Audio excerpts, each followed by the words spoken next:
I also seeded a tray of natives, but most of my natives are winter sown.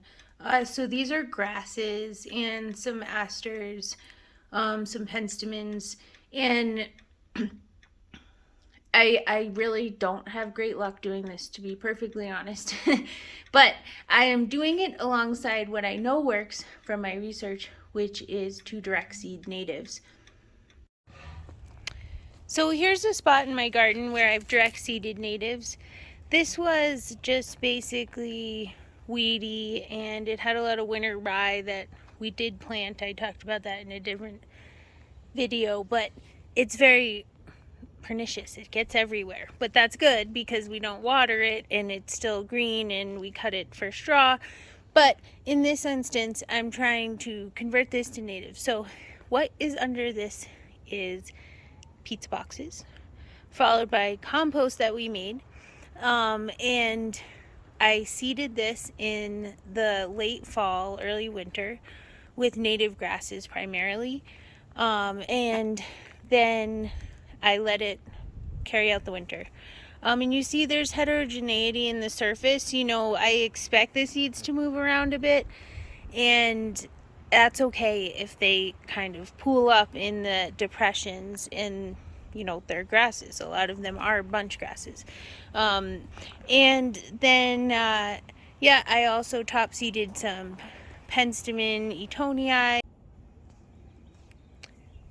So look right here, while I'm talking to you, we have a little pollinator visiting one of our natives.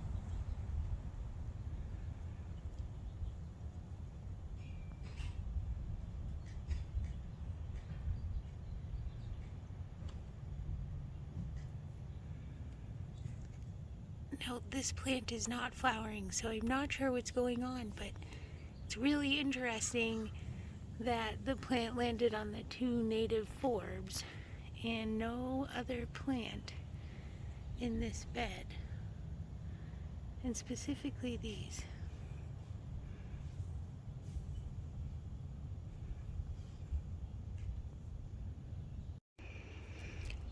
I also had some switchgrass that I used as a winter bouquet, and that is top seeded over my original winter seeded effort.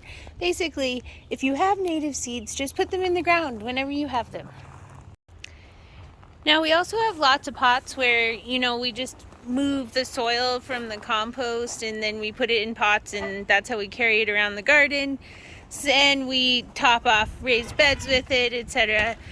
So like in this pot here, we just laid down penstemon. You can see it kind of poking out the sides, and then we just put soil on top. Done.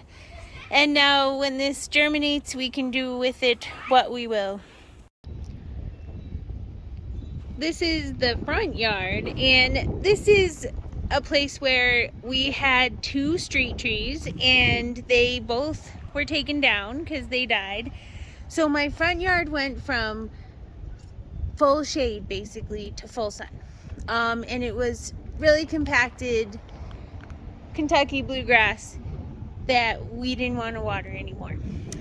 So we let it die, and as I've talked about in other videos, like we just lifted up pizza pies of the sod and flipped it over. And then after we did that, we dug a bunch of holes, on 2-foot centers, and planted the holes, and then we used newspaper and then the gravel as the finishing. And so what you can see here is a pretty weed-free, mostly native landscape. There are some plants that are not native, like these sedums, but we just love them, and we have bees, and they have a lot of lasting pollinator services for our honeybees, which are also non-native. and they make for a great winter garden specimen. But all between them are native grasses and penstemons and other forbs. And so I have recently been converted to gravel. It doesn't use the water that I want for my plants, and I find it really easy to plant in. And so I've got some seeds here from the fall seed swap that I did collect but didn't get taken. These are grasses, and I have my pen. And so I'm going to go into the inner spaces. I don't want this to be mostly rock. I want it to be mostly vegetation, but I started with plants. I didn't start with seeds, and now I'm applying the seeds as I have them available. And so let's go over here to this space. So now I'm just going to take my pen and I'm just going to dig my little holes. And there's quite a bit of gravel. So, it's not that I expect the seed to really, it's going to work its way down when it gets down with the weather, right? But I can help it a little bit along the way and make some. Sometimes when I have seed, I just literally sprinkle it on top. Like that's what I did with the penstemon seed because it's so small. So I will take my seeds here. Now most seeds, they're still in the inflorescence when you collect them in the wild, and I just plant them like this. I just put a little pile in there, rub it around, and cover it up. And if the seeds are really tiny like flower seeds, I just throw them on the gravel. They will fall between the interspaces and make their way to the soil in due time.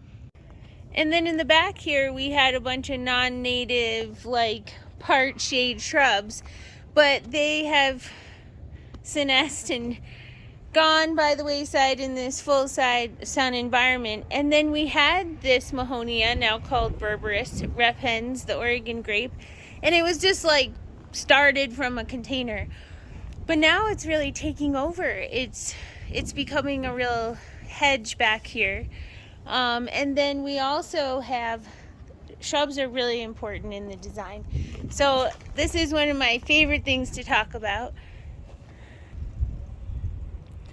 So this was like a bridal wreath spirea or something, and our neighbors got new neighbors, they started parking here, and it was kind of just in their parking zone. So I really cut this back hugely, and what I grew back is a chokecherry. So originally there was a chokecherry there, but then the landscaping company came in and changed it, but clearly the roots were still there.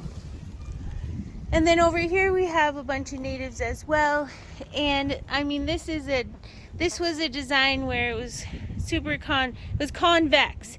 So what I did was I took the top layer off and I spread it out. So now there is some water draining to the lower sections where I have plants that like a bit more water. But the top is more level than it used to be. And it just hurts my heart when I see gardens that are convex in Colorado, because although plants like well-draining soils, natives do, that leads to more stormwater and more runoff, leaving the impermeable surface. And then over here also we have just basically a scape of catmint and that can be walked on and survive. That's what all these green clumps are. But what I really hope for this is that it will be native shrubs. So we have one currant here, and we have chokecherry here, and another chokecherry over here, some yarrow in between. And it doesn't look like much now. It gets run on by children all the time. But as time goes on, hopefully that will be more of shrubs. And then over here I have two, these are mahoganies, but they just are slow growing, and it's been rough trying to keep them alive, although they are my favorite plant. Here's another nice thing about the gravel. So I have a bellflower problem in this bed, and see, I just with my hand. I just move the gravel off. But look at, I can get to these weeds, and you know, I really have made a significant impact on them. But see how if I can get this node and I can get that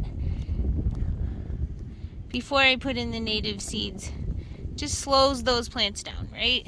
Better than just grabbing at them from inside the gravel like this. You know, I end up walking away with just the leaf purchase.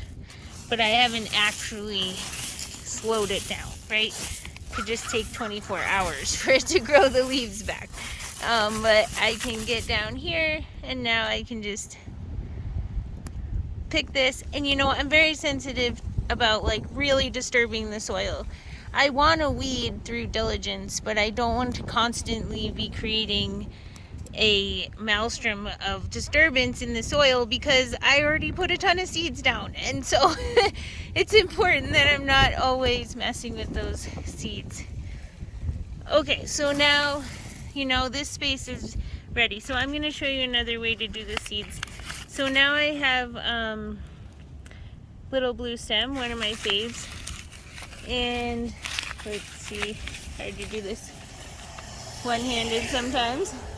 But I'm just gonna like sprinkle the seeds all in the zone, because this would be a great one for it to grow up kind of like a hedge. And so rather than just selecting some spots to concentrate some seeds, I am going, and rather than just sprinkling them on the top because these will just blow away, I'm just gonna kind of add them like this, and then I'm gonna pitch the gravel back onto it. And yeah, that will keep the seed from being eaten, and still a well-drained environment for the grass seed because of the gravel. And yeah, that's that. Planted.